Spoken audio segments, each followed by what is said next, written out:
What is happening, everybody? Today is New Year's Eve. It is the 31st of December, and you all know what that means. A lot of us are setting New Year's resolutions, kind of looking back at the previous year, looking forward, and thinking about what we can do to improve our situation for the next 365 days we have. Now, I did talk in a previous video about the many problems I have with New Year's resolutions. The video was very provocatively titled, New Year's Resolutions Are for Losers. In that video, I talk about how I think this tradition, while I definitely like the intentions behind it, and I think we should encourage people to be improving their lives, I think this tradition we have actually handicaps people in the sense that it makes them put off, implementing these beneficial changes in their life. If it's, November, December, they might think, I can wait until next year, New Year's is coming around, and then I'll kick shit into gear. Then I'll start getting serious about self-improvement. I don't like that part of it. I also think that if people set a New Year's resolution and they fail partway through, they might just write that entire year off as a failure and then just give up on their goal. Whereas I think self-improvement should be something that we're focused on every single day, not simply at the end or start of each year. That's like the big picture recap of that video. I did make some additional points, but those are some of the problems I have with this tradition. That said, it is a tradition that many do participate in, and all I want to do is help people to reach their full potential, to improve their lives. So given that, what I'm going to do in this video is basically offer some strategies, some techniques, some tips that will help you to achieve your New Year's resolutions in 2020. And these are techniques that I use personally in my own life, not necessarily for New Year's resolutions specifically, but more generally for achieving goals. If you implement these things, it's going to help you achieve what you're going after in 2020. So let's jump right into it. The first, and I think one of the most important strategies, is to be very specific about the goals that you're setting. There's a quote by, I think it was Robin Sharma, who said, "Vague goals lead to vague outcomes." You want to be as specific as you possibly can about your goal. Don't just be like, I want to lose some weight. How do you, if that's your goal, how do you know if you've achieved it? Technically, if you lose 9 pounds, have you met your goal? What if you're 60 pounds overweight and you only lose 8 pounds or something? Sure, you technically lost weight, but you're still overweight. You're still not where you want to be. Be specific. Set a specific goal, I want to weigh 160 pounds by this specific date. Don't set a goal that's I want to read, I would like to read more books. Say to yourself, I want to read 2 books a month, 1 book a week, whatever it may be. Set really specific metrics, really specific targets, no matter what the goal is. If there's some way to quantify it, that's the easiest way to do it, because you can actually measure something and you're like, am I on target? Am I not? Set specific, quantifiable goals. That I think is the first step. There's a quote, I don't know who it's from, it's just one of those sayings, I guess, where it says, if you don't know where you're going, any road will get you there. Arnold Schwarzenegger, he uses this analogy quite a bit when he talks about how to improve your life and motivation and things like that. He uses the analogy of, let's say you have a ship, and it's one of the best ships in the world, great engines, great pilot and everything. If you're just on the ocean and you have no direction, you're just going to drift around. He encourages us to set really specific goals so that we know exactly what we're aiming for. So that's the first step, be specific. Something that helps me is to write down the goals. Don't just have this vague picture in your mind of what you want to accomplish, or even a specific picture. You want to actually put pen to paper, you want to write it down, and you want to do this in multiple locations. Don't just write it down on one sheet of paper and then put it away and then forget about it. Write your goals down in multiple different locations and consult your goals every single day. I do this in several different ways. If you have an Android, you have Memos on your phone. If you have an iPhone, I think it's also called Memos, where it's just these little documents where you can type stuff out, or you can do text-to-speech, and you can track stuff. I'd recommend having a phone memo where you have all of your goals and targets written down, and just look at that every single day. I have one master memo that I use to track my daily progress, so I track the reading I do. I'll track the the podcasts I listen to, things of that nature. Stuff that I actually want to keep track of, I do keep track of on my phone every single day. It's easy, it's portable, it's with you at all times, versus like a sheet of paper physically at home. You're not going to be there, it'll be hard to write shit down. Keep a memo on your phone and hold yourself accountable every single day. I have a computer document as well where I track this stuff. So when I'm on my computer, that document's always open in the background. I always see it. It's a reminder. These are my goals. These are the targets I'm going after. It keeps your mind focused. Then you can have a physical... That was weird. We'll just pretend that didn't happen. I don't know if you saw that, but we're just going to continue marching forward. A sheet of paper. Physically write it down, putting pen to paper. I think something about that physical process helps to get the creative juices flowing. Sometimes when, if I'm working on a video for my other channel, maybe I'm writing some jokes for a video I'm working on to just try to make it funnier, try to make it that much more entertaining. Sometimes I'll just get an old-fashioned notepad out and put pen to paper. Sometimes, just last night, I was brainstorming about a couple different things. Expenses I could cut so as to increase the amount that I'm saving each month. Something about the process of physically writing stuff down, I feel like because you're separate from technology, that kind of cuts out distractions and helps you to really focus on brainstorming, coming up with these ideas. And in some weird way, it just helps me to be more creative. I'd recommend doing that as well. I also have what I call a vision board. It's like literally this $5 whiteboard that I got from Walmart. It's just magnetized on the back. Stick it up on your fridge. Write down your goals. So every time you're in your kitchen, if you're opening your fridge, boom, your goals are right there in front of you. And then finally, you could also do something on your bathroom mirror as well. We're in the bathroom a lot. We're washing our hands. We're brushing our teeth. We're doing other obscene things in there perhaps. And if you have this stuff written down on your mirror as well, you'll be there brushing your teeth and you'll see, these are my goals. Just have it all over the fucking place. Don't just write it down in one location and put it away. You're going to forget about it. It's going to be much easier to conveniently skip the workout or not be holding yourself accountable, not be doing what you should be doing. If it's just in the back of your mind and, 5-6 days go by and you're like, oh yeah, crap, I forgot about this goal I have. If it's just all over the place on your phone, on your computer, physically written down on your fridge, on your bathroom mirror, that shit's going to be on your mind all day long, and it's going to be much harder to skip whatever the activity is. So that's what I would recommend doing. Next thing that's very important is to track your progress as you go along. As I said earlier, setting quantifiable goals really helps with this. Something I like to do is set daily goals so that I can keep track of how many days in a row I'm hitting my targets. For working out, for example, I work out every single day. That's a goal that I set for myself. And I think today is going to be day 369 in a row. I hit 365 just a couple days ago. Something about building that streak up where you're like, I've done this many days in a row, accumulating the biggest streak you can. There's excitement in that. It's a lot more fun to be like, holy shit, I've done this 30 days in a row, 100 fucking days in a row. These big targets, they get you excited. You feel good about yourself, makes you feel proud. It's a lot more interesting than just vaguely being like, yeah, I've worked out a lot, sort of, for some undetermined, unspecified amount. Specifically track the number of days you're doing something, and that will help you to get excited. And it'll also improve your results if you're doing it this many days in a row. Consistency, that's what moves the ball forward. You can do it with everything too, not necessarily just working out. Like, let's say your goal is to read more, and you set the goal where you're like, I'm going to read for an hour every single day. Track that. Track how many days in a row you actually meet that goal. Track your progress. Pretty straightforward. Something else that helps me sometimes when I'm really not feeling motivated, like when the internal motivation isn't there, when I know what it is that I should be doing to meet my goals, but I'm really not feeling it, I like to just remind myself of why I'm doing it. What are the benefits of me doing this? Why do I want to do this? Like reading, for example. It's one of those things where sometimes you're really not in the fucking mood for it. But if you ask yourself, why read? What are the benefits? Excuse me.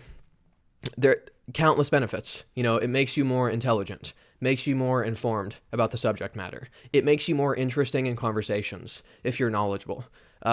If you talk to a dumb person about something, they're not going to have interesting statistics to point to, interesting stories they've heard, interesting stuff they've learned to reference. You're going to have more interesting conversations. It's going to make you a more charismatic person. It's going to make you funnier because you have more ideas that are linked in your head that you can, come up with jokes. It's going to make you capable of making better decisions. It's going to improve your intuitions. Sometimes you learn about something and in weird ways, it benefits you in your life. Like you might read something about military history or something, and somehow some sort of tactic that was used in a battle, you might somehow think, like, in a business, maybe I could apply some sort of similar mindset. Knowledge pays weird dividends in ways that you might not initially understand or predict. But the point is, for the goals you have, you need to understand why you're doing it. What are the benefits? Reminding yourself of how these things pay off will help you to actually be internally motivated to do those things. I also think it's important to not accept any excuses from yourself. It doesn't matter what the activity is. I feel like anybody, if they're creative enough, they can come up with some excuse for why they can't do this thing today. If it's working on a piece of writing that you're doing, for example, you can always come up with an excuse. I'm tired. I worked at the day job. I'm exhausted. I've been hitting it hard. I already did so much today. Maybe I should take a day off. You can always think of some sort of excuse. I like to tell myself, if I don't do this today, I'm never going to do it. Because whatever excuse I come up with today is probably going to be applicable tomorrow or at some future date. And if not that specific excuse, then I'll come up with some other excuse to get me off the hook. So what I tell myself is, if I don't do this today, I'm never going to do it. And that puts me in the mindset where I'm like, I have to do it every single day. It helps me out quite a bit.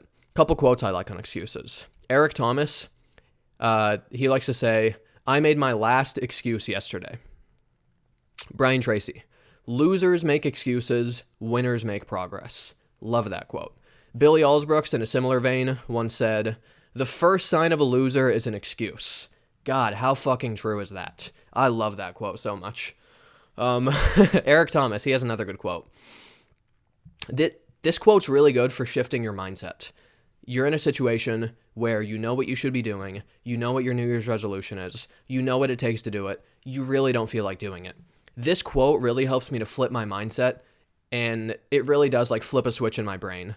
The quote is, this is a paraphrase, but it's the general idea of what he was saying. He says, if your effort is low, you're probably thinking about the obligation and not the opportunity. Wow, that is huge. That is a huge mindset shift right there. Because so often we think to ourselves, oh, I have to do this. I have to work on this YouTube video for the next couple hours. I have to work on this piece of writing. I have to go to the gym and work out. We think of it as some sort of burden. We think of it as something to be avoided, as a labor to be grudgingly performed. Flip that around and think to yourself, no, I get to do this. I get to read this book for the next hour. I get to learn about the subject. I have the opportunity to work out. And just think about what you're going to gain from it. Think of it as a privilege. Think of it as something beneficial that you're grateful to do, not as some sort of work to grudgingly perform. Really helps. I like to also think about the consequences of not doing the thing, whatever it may be. Sometimes I like to use losers as motivation, plain and simple. It's a little harsh, but it works. Think about people who may be coworkers from previous or current jobs, people you've known, people who are just complete fucking losers, not doing anything with their life, unhappy, going nowhere. Just, we all have people in our lives where we're like, that person's a fucking loser. Sometimes I'll think to people like that, and I'm like, if I don't do these things on a consistent basis, I'm going to end up like that guy or that girl. Think to yourself, long term, what's going to happen if I don't consistently educate myself or grow my business or exercise? I'm going to be out of shape. If I don't lose weight, it's quite likely I'm going to have some sort of heart disease in the future. I'm going to die at a young age. If I'm not reading these books, maybe I'm not going to be educated. I'm not going to advance in my career. I'm not going to get those promotions. Just generally, I think what it boils down to is if you don't move in the direction of your goals, you're going to live a life of mediocrity. You're not going to live up to your full potential.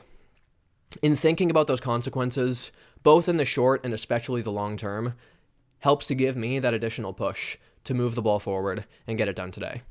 Also very important is to schedule time every single day and every single week to get the activity done. Brian Tracy likes to say, the things that get scheduled are the things that get done. And that is so fucking true. He has another quote where he says, time management is life management.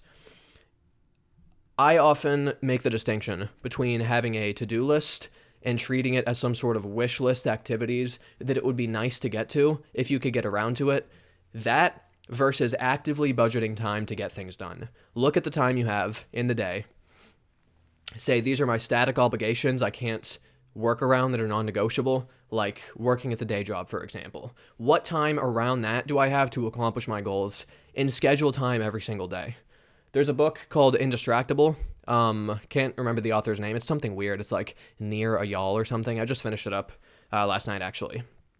He introduces the concept of time boxing, which is where you just box off a specific chunk of time to do a specific activity. Schedule time to get things done. Like Brian Tracy says, the things that get scheduled are the things that get done. Some additional techniques when lacking motivation. This is something that comes up a lot. Oftentimes we know what we need to do, but the motivation is not there. You're really not feeling it. Some other techniques that I use. This is one that Mel Robbins is famous for popularizing. It sounds ridiculous. Trust me, it works. It's the 5, 4, 3, 2, 1 technique. Sometimes in the morning, when I'm laying in bed and I don't feel like getting up to work on something, I will literally just count down 5, 4, 3, 2, 1, boom, and then I just fucking go. Like a rocket ship launching, you count down 5, 4, 3, 2, 1, go. It sounds silly. It sounds like some sort of stupid mental trick where you're like, that's bullshit, it doesn't work. Trust me, try it. Something about physically counting down, it just like, it spurs you to action. You're like, I have 5 seconds and we're fucking going, baby. It works. This is something I did last night, actually.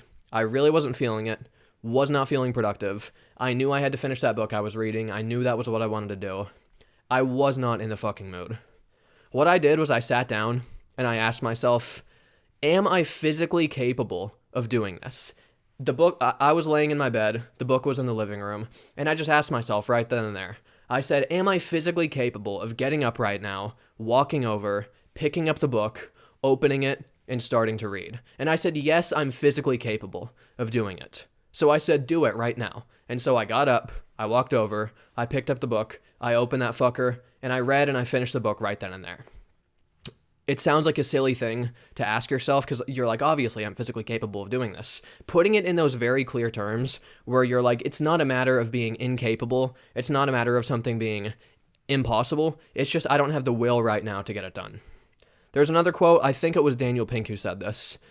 He said, you don't have to be motivated to get it done. All you have to be is disciplined. Am I physically capable of doing this? Yes, so fucking do it.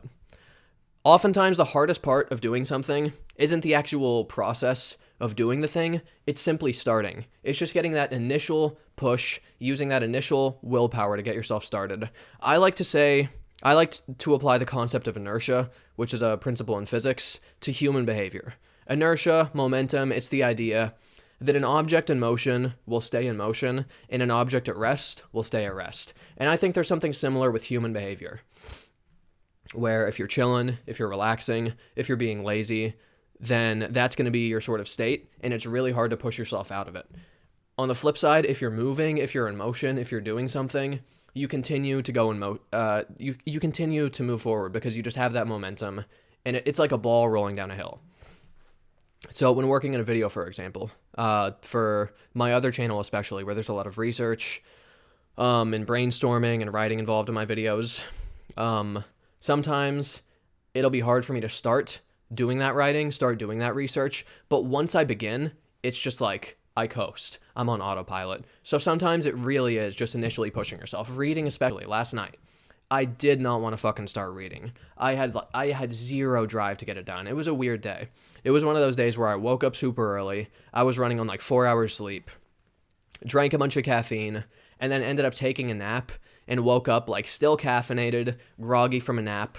Really weird mind state to be in. I'm not a fan of days like that. I wasn't feeling it that day. Once I started though, I was like, this shit is fucking easy, and I just burned through that book like it was nothing. So, like Mark Twain once said, the hardest part sometimes is getting started. Or I think the way he formulated it actually was the key to getting ahead is getting started.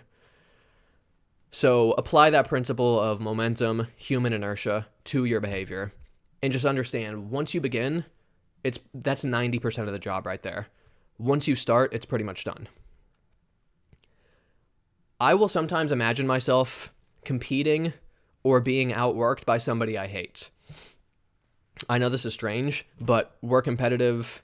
We're a competitive species, and sometimes if you imagine somebody, when you're thinking about slacking off, someone you dislike, they're in the gym, they're killing the fucking weights, they're reading that book, they're putting the work in to grow their business, and you're sitting on your ass, thinking about that will make you want to compete with them. And it's one thing to sort of conceptualize it and just like think in the abstract of them hypothetically doing it. It's even better if you know that somebody you hate is actually doing these things, so that in some sense you actually are in competition with them. It helps me sometimes. I don't use this a lot, but every now and then also it's a little trick that helps me. Positive self-talk and affirmations I think are very important, especially if it's a new habit. It's a resolution, something that it's a big goal you've set for a long stretch of time.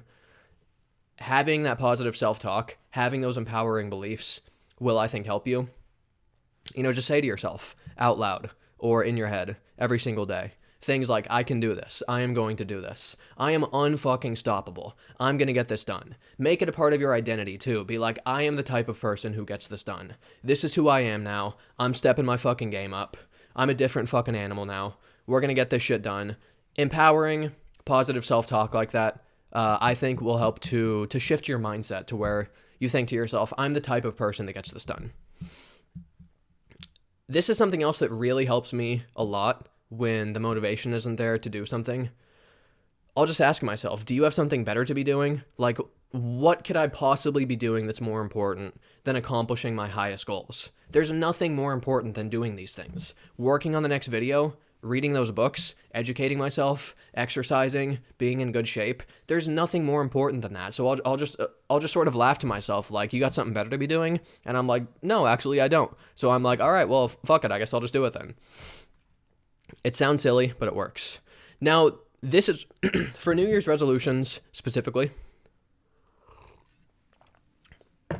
I talked in my last video and a little at the start of this video how the habit is set up in such a way that it primes a lot of people for failure. Because if they slip up on one particular occasion, they write the year off as a failure. I failed. I didn't achieve my resolution. Oh well, better luck next time. It's very important to understand that if you fail or if you slip up, don't accept defeat. Don't give up on the goal. Don't let that define your year.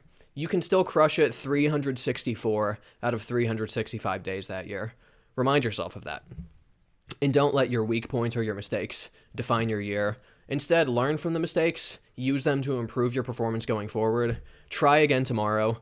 Even if you only achieve 50% of your goal, let's say your goal is to read one book a year. That was actually my goal for this year. It wasn't like a clear resolution, but the general idea was for me to read about a book a week. So pretty easy to do the math. That's 52 books in a year. I did not achieve my goal this year. I failed miserably. What I did do was read 25 books, almost 26. Hopefully today, I'll be able to make it 26. So you can look at this in two different ways. You can say on the one hand, I failed. I only did 50% of what I set out to do. At the same time, think about how much further ahead I am versus where I started. That's 25 books that I didn't read. The average person, they read one, maybe two nonfiction books a year. I did 10 to 20 times more than what the average person does in this country. That's some good shit. I'm further ahead than they are. I'm further ahead than I was. So understand that even if you don't accomplish your New Year's resolution to the exact level that you want to, Keep going, keep moving forward, keep charging ahead, still do as much as you possibly can. Don't write the year off as a loss, as a failure. Don't accept defeat. Still do as much as you can, and don't let this concept of it being a year-long thing cause you to throw in the towel. I've mostly been talking in this video about New Year's resolutions that apply to actively doing things, reading books, exercising, working on growing your business, things of that nature. There's a flip side, and that's people commonly set goals of things to avoid. And there are some techniques that help with that as well. This is something that I've struggled with as well sometimes, like social media addiction. That's something I try to avoid quite a bit. In the past, maybe it's been like drinking or drugs or things of that nature. So I do have some tips to help with that. The social media addiction thing, I think, is going to be a big one in 2020. A lot of people are talking about it, writing about it. Ironically, a lot of articles about the subject go viral on social media, which is kind of funny. So if you set the goal to where you want to stop using social media so much, you can use a variety of tools and techniques to help you with that. One is there's a number of apps and extensions that can block certain sites for a specific period of time, maybe for a couple hours while you work on something, maybe for the entire time while the app is turned on or the extension is turned on. Something I use on my phone, you can go into specific apps and you can block notifications.